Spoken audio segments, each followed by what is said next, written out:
एक नियम बना लो बैसाख महीने से कि बेलपत्र का वृक्ष हो या पीपल का वृक्ष हो या तुलसी का पौधा हो या आंवले का वृक्ष हो या बट वृक्ष हो, उस वृक्ष के नीचे बैसाख के महीने में जो जल समर्पित करा जाता है, उस जल की पुण्याई इतनी प्रबल हो जाती है कि व्यक्ति के जीवन में जितना पाप कर्म करा होता है वो सब निष्फल हो जाता है, वो सब समाप्त हो जाता है। एक नियम बना लो।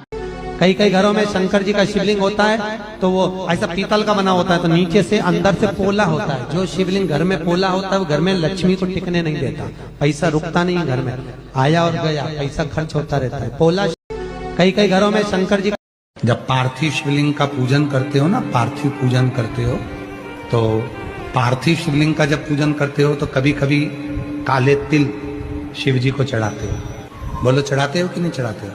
चढ़ाते हो ना। क्यों चढ़ाते हो? हमारे शरीर में और हमारे घर के अंदर कोई रोग बड़ा यदि प्रवेश कर रहा है तो वो रोग प्रवेश नहीं, रोग प्रवेश नहीं। आजकल बहुत सारे लोग ऐसे हो गए कि जो काला तिल है वो ज्यादातर शिव जी की शिवपिंडी पर, शिवलिंग पर जाकर चढ़ाते हैं। पर शिव पुराण कहती है कि पार्थिव शिवलिंग जब बनाओ तो काला तिल जरूर चढ़ाओ। मंदिरों में जाकर काला तिल चढ़ाने की जरूरत नहीं है। मंदिर में तो अगर आप एक तिल की दाना, केवल एक काला तिल भी अगर समर्पित कर देते हो तो बहुत है, एक चावल का दाना भी समर्पित कर देते हो तो बहुत है। पर जब पार्थिव पूजन कर रहे हो, पार्थिव शिवलिंग का निर्माण कर रहे हो, किसी रोग के लिए, बीमारी के लिए, कोई दुख के लिए, कोई तकलीफ के लिए, तो उसको जब पार्थिव शिवलिंग कि अगर ब्रह्म मुहूर्त में शिवलिंग का दर्शन किया है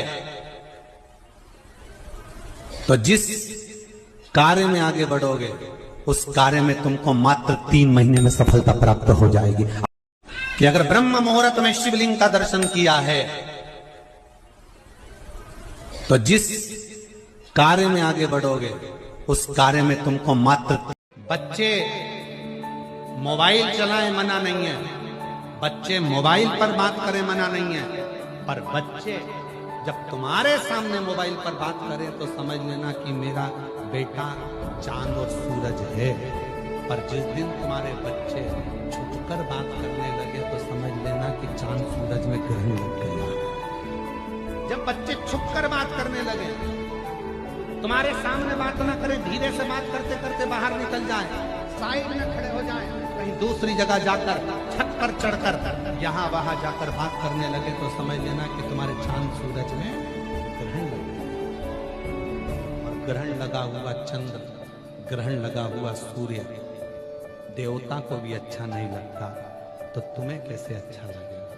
इसलिए निवेदन है, बच्चों से कहना मोबाइल चलाओ मना नहीं है, लैपटॉप चलाओ मना नहीं है, पर हमारे मनसा महादेव में 7 बेलपत्र,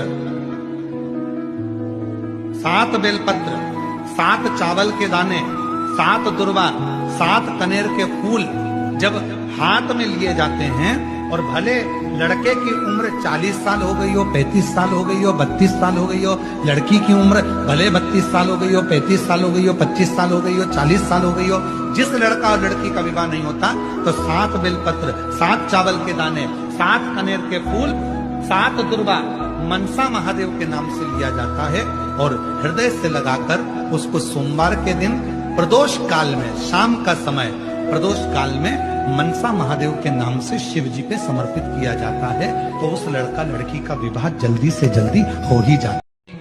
एक नियम बना लो बैसाख महीने से कि बेलपत्र का वृक्ष हो या पीपल का वृक्ष हो या तुलसी का पौधा हो या आंवले का वृक्ष हो या बट वृक्ष हो, उस वृक्ष के नीचे बैसाख के महीने में जो जल समर्पित करा जाता है, उस जल की पुण्याई इतनी प्रबल हो जाती है कि व्यक्ति के जीवन में जितना पाप कर्म करा होता है वो सब निष्फल हो जाता है, वो सब समाप्त हो जाता है। एक नियम बना लो।